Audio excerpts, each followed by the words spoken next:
Greetings and welcome back to Virtual Heemet Fescht 2020 and the 15th German-Pennsylvanian Day. My name is Patrick Dunmoyer of the Pennsylvania German Cultural Heritage Center at Kutztown University, your host for this virtual celebration. Our event, Heemet Fescht, is Pennsylvania Dutch for Home Festival, reminding us of both our familiar notion of house and home, as well as our sense of place in the region that we call Heemet in our Pennsylvania Dutch language. Our folk art is a visual reminder of this sense of place, and today we're going to join folk artist Rachel Yoder in her studio while she creates pieces of original art inspired by the region's culture. Rachel specializes in contemporary interpretations of Pennsylvania Dutch fraktur and folkloric creatures. Rachel taught for 3 years in Philadelphia City Schools before returning to her ancestral home in the Oley Valley, Berks County. She is also well known for her bilingual children's book collaborations with Doug Maidenford, with whom she was co-awarded the Hiva Vidriva Award for 2020.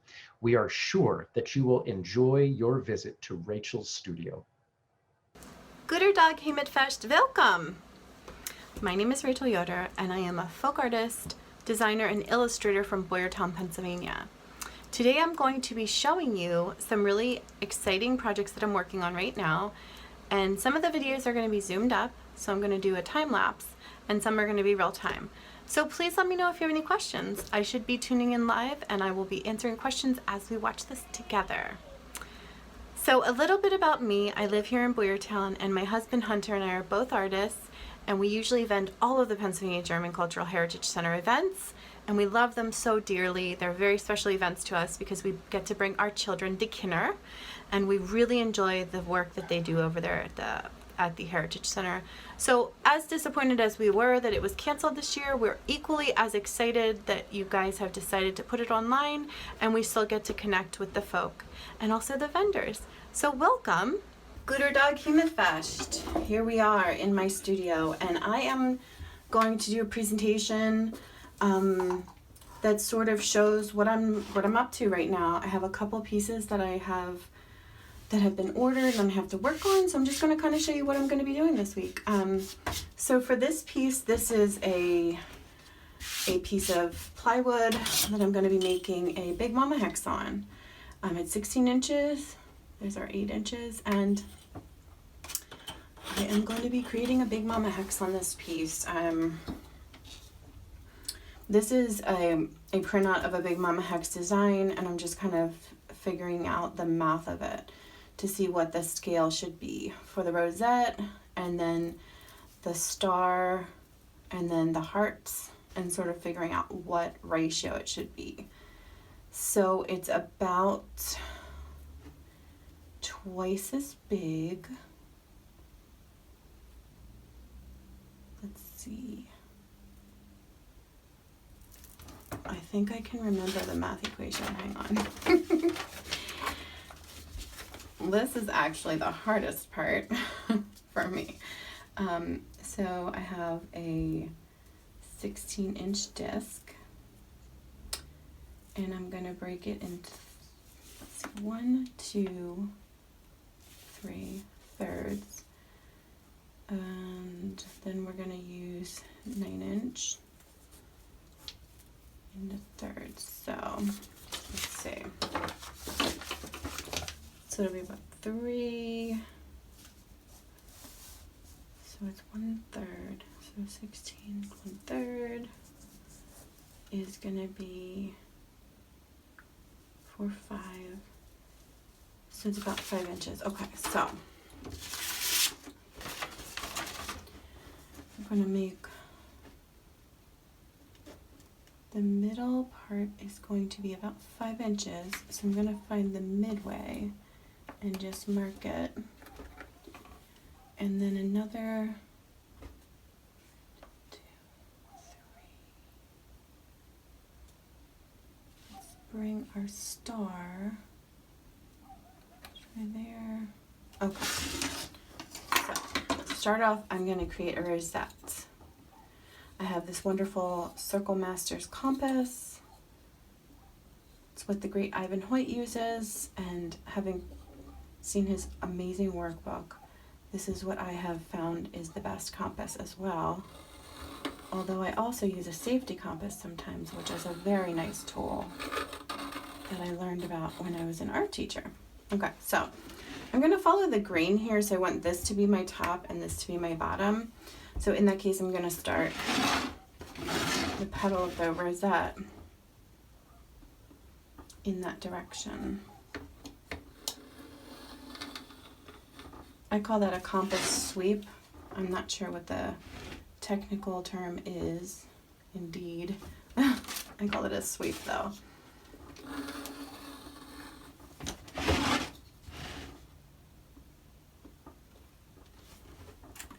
My favorite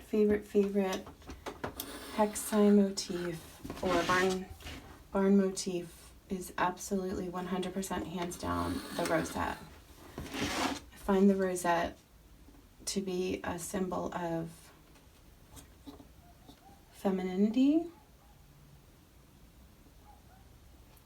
mostly because if you continue the rosette, it can continue infinitely and it becomes the flower of life, which is very cool. So we have our basic rosette, and then from this rosette, I'm going to create the star. So let me see. I'm going to make the star about twice as large.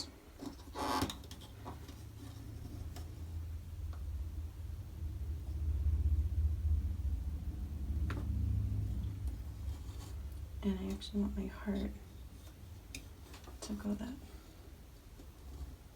that big. So that's going to be the top of the heart for the design. And I want to leave some room for my scallop, well, not my scallop border, my sawtooth border. So I'm going to make the star come to about here. Looks about right.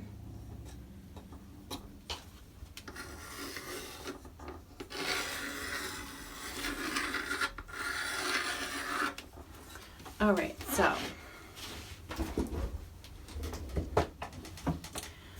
now in order to create the star that I need to create, I'm going to split the rosette.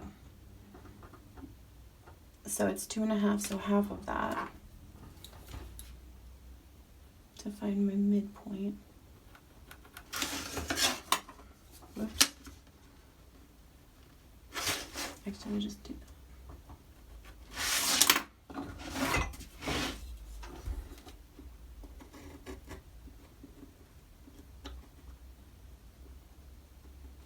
All right.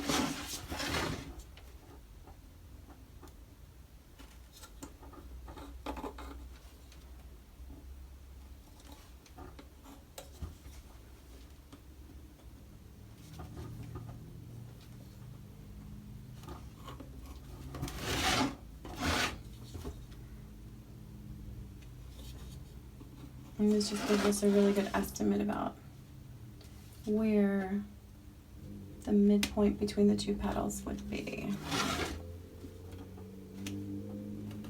There we go. Okay, so take my long ruler.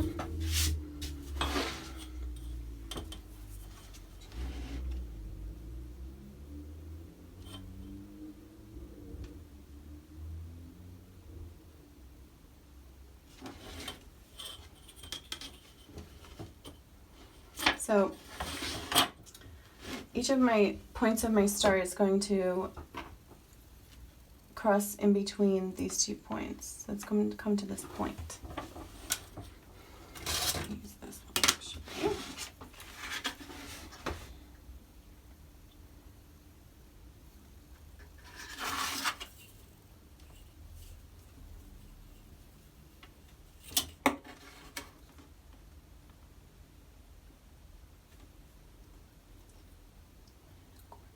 So it's going to be right here.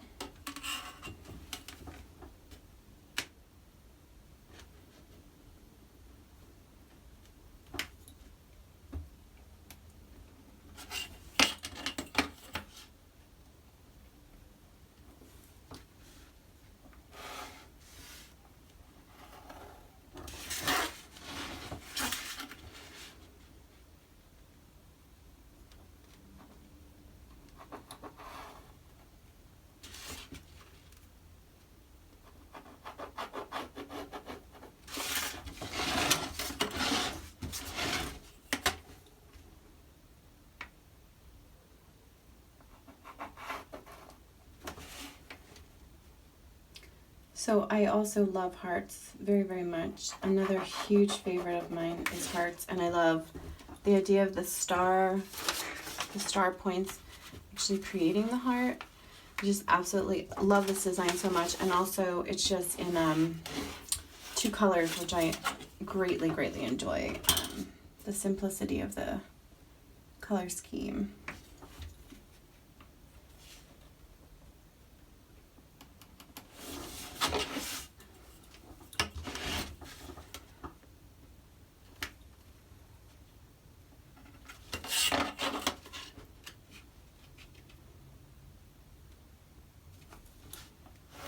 You always want to make sure you're going through the midpoint as well.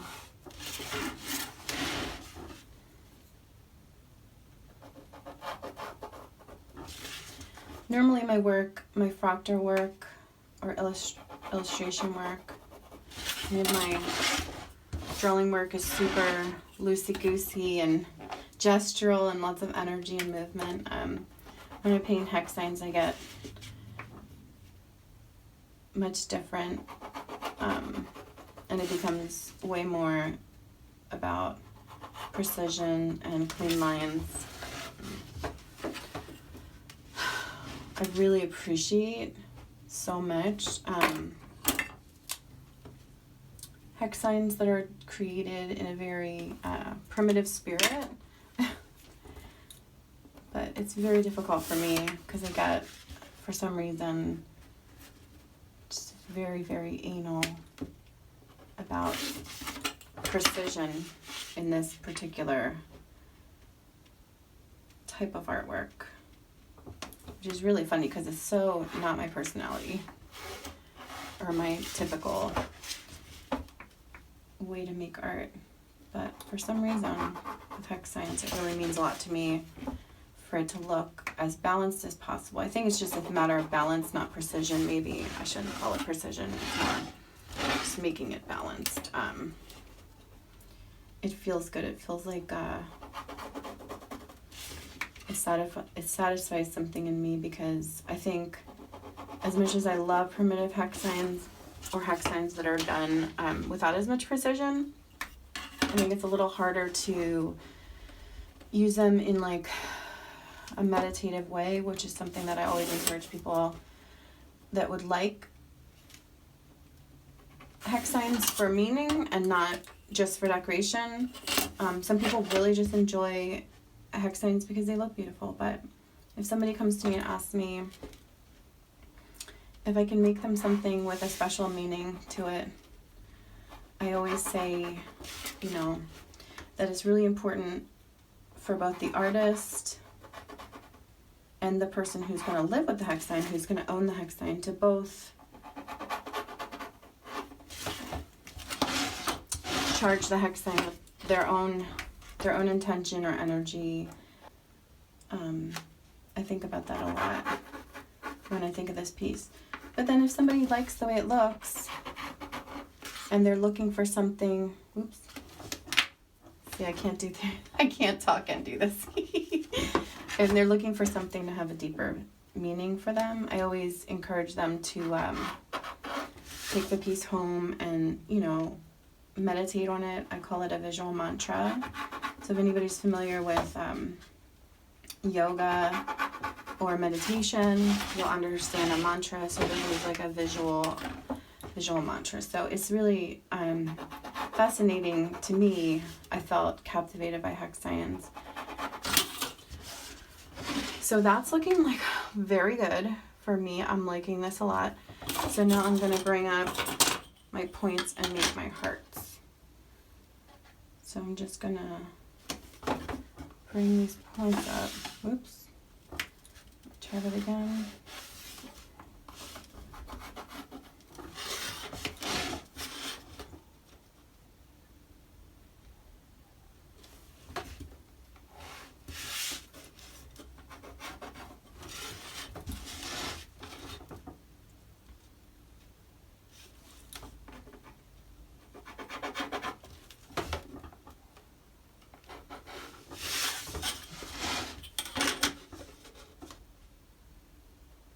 I love working with bare wood and one color, I think it's really a beautiful aesthetic that I found my husband's work in that way was really very, very beautiful and really captivating as well. So I like the idea of it being nude. So I'm gonna dip this down pretty low and have it come up like this, and then the same on the other side. And then I'm just gonna create a guide for myself so that it's as uniform as possible. Unfortunately, he's very, very bad at math, so I cut my losses.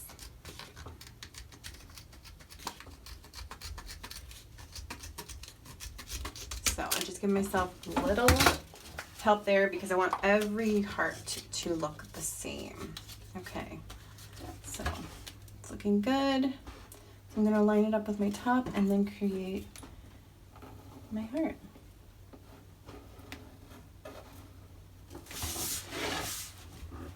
And continue that around. Well, that midpoint was way off than this one.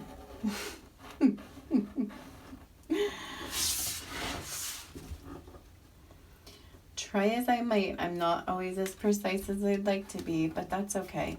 It never really bothers my customers or collectors.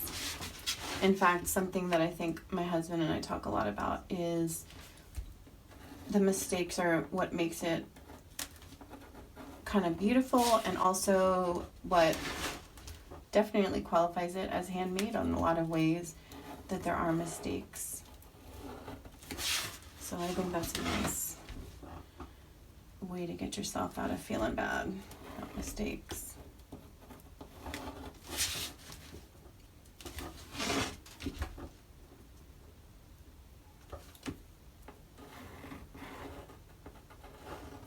Once I'm done drawing all this out, I'm gonna put it back on time lapse so I can paint it, and you can see how it shows it, how it comes together in the end. So thanks for spending this time with me. I'm really elated to be part of the Heemet Fescht 2020 virtual show, and look forward to seeing you all in person again. I'm in very good company here, I know. Some of my favorite people in our community are going to be presenting today. So I'm gonna get the sawtooth border going. For this, I'm gonna use a larger compass. This bad boy is from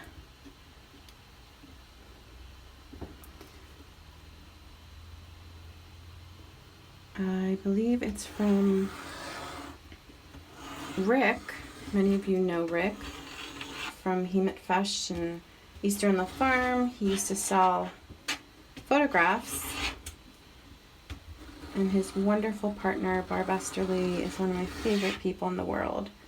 And this is a compass, I believe, from Rick, and teachers, I believe, would use this on the chalkboard for geometry class, because when I first got it, it had chalk in it. On one end was chalk and the other end was a point. So very cool little device.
Alright, hello folks. I am back, and this time I'm going to be painting a Wassernix, or a mermaid.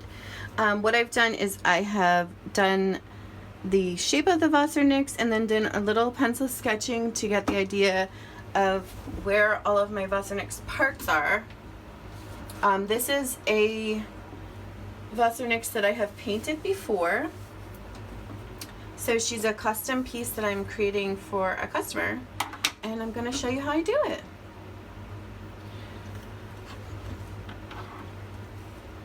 What I wanted to mention though, before I go into time-lapse mode, is that the reason why I paint Wassernix and why a large portion of my body of work is Wassernix, and that would be because I am 39, so I grew up in the 80s and 90s, and mermaids were always very, very special to me. Obviously, The Little Mermaid was a movie that I saw when I was very young, probably 8 or 9, and was influential to me. I just found her absolutely mesmerizing and fascinating. And then as I got older, as you all know, mermaids are a very popular, trendy motif in general, especially within the last couple years. So I have young children, and they're very, very into mermaids. So it's something that I always enjoyed and my children always enjoyed. I also absolutely adore the water, any kind of water, but especially the ocean. So mermaids are something that, it's a motif that really speaks to me and my aesthetic. When I first was researching fraktur artwork and finding motifs that I really enjoyed, such as what I call faces as flowers, and some other beautiful motifs that I discovered early on in my research, one of the very first pieces that I saw was a piece with two mermaids. I know Francis Lichten refers to some of these fraktur pieces as grotesque looking mermaids, and that's sort of an aesthetic that I really enjoy. My work has always been, I wouldn't call it grotesque, but dark or primitive, very gestural. That's what I fell in love with first with fraktur art, was its movement, its energy. It reminded me of like a lot of the gestural drawing work that I had done. It has an energy to it and a movement to it. It's not something that looks like the Renaissance painters and they had spent, I don't know, 400 hours working on it. It's got movement and life and energy, and I really enjoy that about fraktur art. That's what really pulled me in, because it reminded me of the kind of artwork that I've always enjoyed creating, which is gestural drawings. And when I first started my research, my husband introduced me to hexine art, which is incredible, but also incredibly precise and sort of regimented.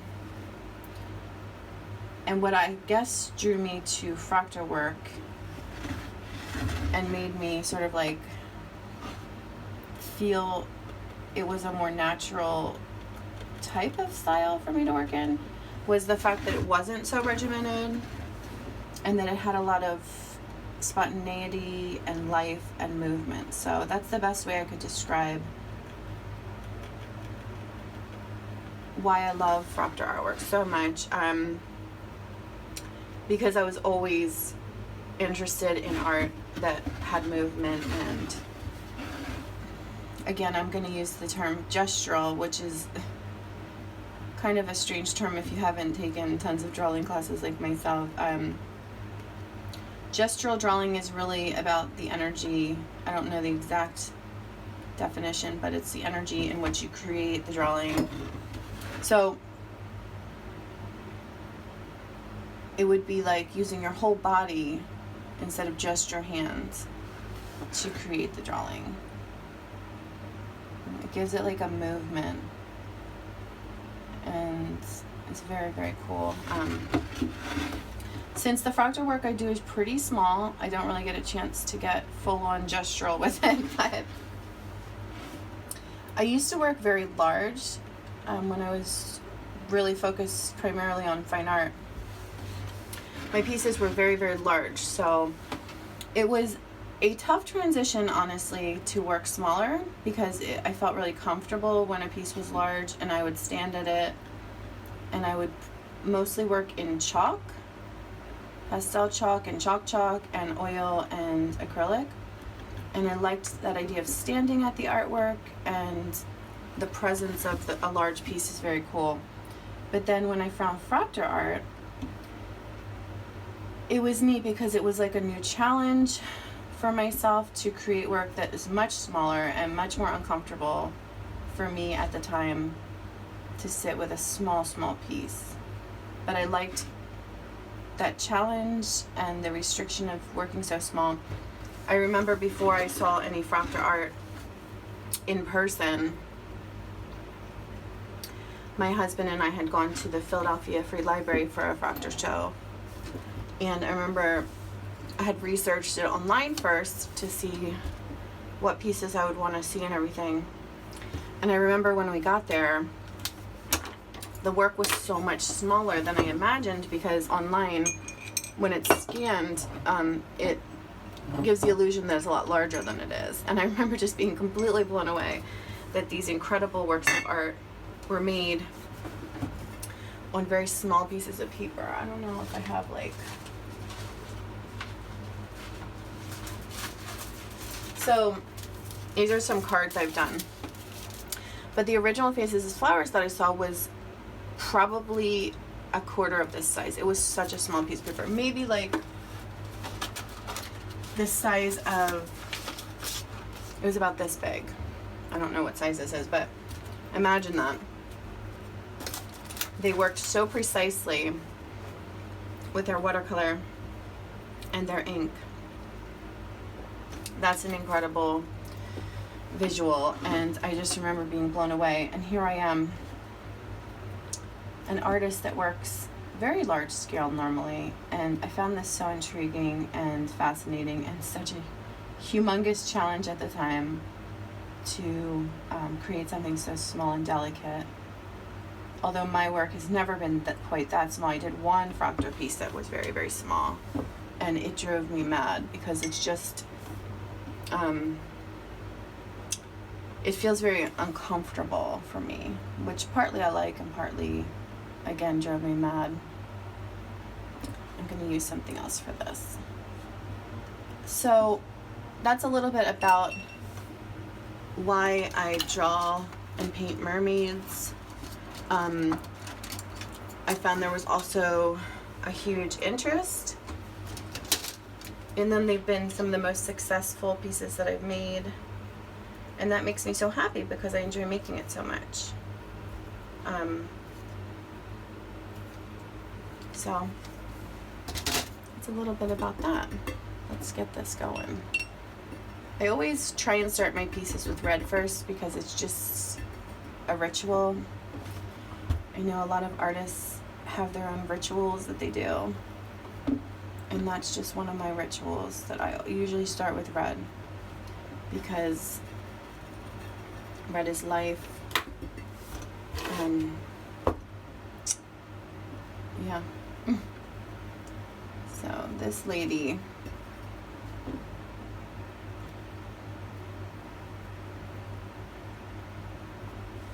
there we go, that's better. I paint with acrylics and watercolors mostly, although we just got some water-based oils because, oh my gosh, I loved painting with oil paints. But oil paint spirits very, very dangerous. So when I had children, when I was pregnant with my daughter, I was still in college, and my professor encouraged me to not take oil painting that semester because it was not safe. Otherwise, I would have never known, really. So that was Neil Kosh, never forget, at Tyler School of Art in Philadelphia. That's where I went to school. He was a wonderful, wonderful painting teacher who has since passed away, but I was very grateful for him looking out for me in that way. I would have never known about oil paints, but now it's so incredible. They make, I believe it's Winsor Newton we got, which is my favorite watercolor brand. Winsor Newton now makes a water-based oil paint. So my next project, which I'm going to call a passion project because it's not something that I'm doing to sell, is an old family chest that we have in our house from actually my Welsh side. So I'm half Welsh and half Pennsylvania Dutch, basically. I haven't done ancestry because I'm afraid of giving my DNA away. But the majority, it's interesting because my dad's side, his father was Pennsylvania Dutch and his mother was Welsh. And then my mom's side, it was the opposite. So her mother was Pennsylvania Dutch and her father was Welsh, which is pretty interesting that they ended up together, and it's like a kind of reversal mix, which is neat.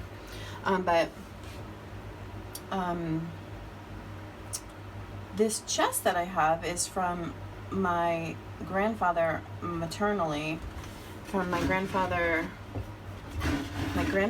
aunt, Aunt Edith, I think. I know it's from his side. I believe it's from Aunt Edith. Anyway, it's this gorgeous trunk, gorgeous chest. I love it so much, and it has a really neat aesthetically. It's kind of like very beat up wood, which I really like, that aesthetic. And I thought it would look really neat if I paired that aesthetic with some beautiful traditional motifs for chest decorating. I'm thinking 2 mermaids, maybe some unicorns, all the really cool mythical creatures that also hold a lot of weight now as far as being trendy. Of course, Pennsylvania Dutch art also has a history of mermaids, but also has a mystery of unicorns, which is very cool. So I'm hoping to do that. I don't really take many breaks, but I'm hoping maybe over the holidays I can make some time to do that. I'm very excited to do that. I really enjoyed oil very, very much when I was younger. It was probably my favorite. My favorite part about oil painting is the smell. I know that's very strange, but I'm sure some of you tuning in know the power of a nostalgic scent in your life, whether it's cooking or what are some other nostalgic smells. I remember the smell of my grandparents' house because it was old and it didn't make me feel bad. It made me feel good. That old attic smell is a very nostalgic smell for me. Equally, the cedar smell of this chest. It's not a cedar chest. It's, I believe, cedar's on the inside. But if you have a chance and you're interested in this kind of work, I know that the Heritage Center has some chests on display. I don't know, I haven't been upstairs in a very long time in the house.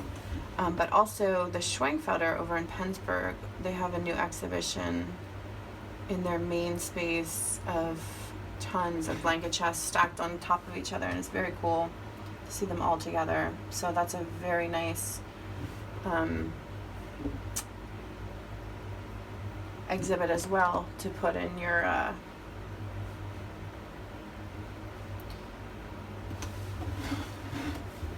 put on your list of places to visit. That would be really very cool. But yeah, every time I see an original fraktur, especially the ones made by the schoolmasters, the merit certificates and things like that, they're so small and so intricate. And I suppose there's people that enjoy painting small, but it's not really my thing. But yeah, I revel. I mean, it's just incredible to look at, and I just can stand there for hours staring at it, because I have a lot of respect for artists that can paint small. I can't remember what color her eyes were in our original, so I'm gonna go look at a reference online, and I'll be right back. So I've printed out a reference photo. This is the original, and then I'm recreating it for this person. So it looks like our Wassernicht here has blue eyes and auburn hair.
Okay, Heemet Fescht, we're back with a new piece. This time I'm working on a large 16 by 20 fraktur piece on canvas.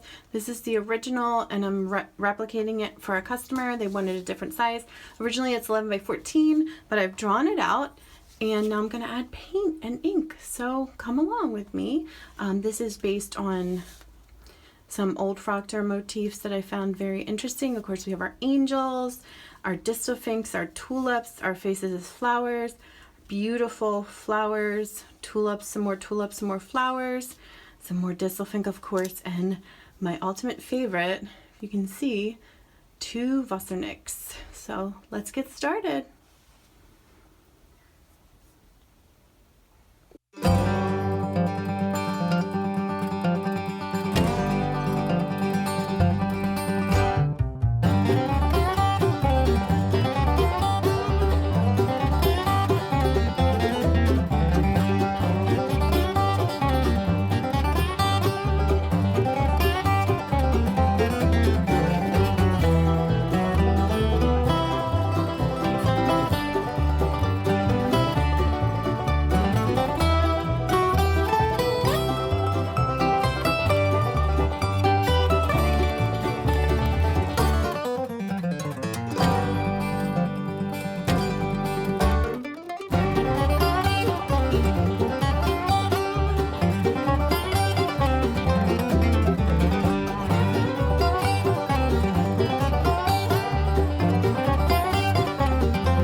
So Heemet Fescht, thank you so much, folks, for spending some time with me.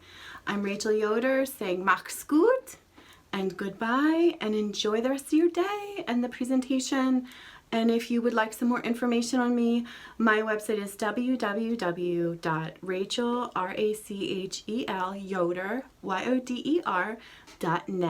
N-E-T. And you can find all kinds of stuff on there, as well as my social media followings and my shop and my podcast, Big Mama Hex. Have a great day. Thanks for spending time with me, and thanks again to the Pennsylvania German Cultural Heritage Center for including me and inviting me to be a part of this. Mach's gut.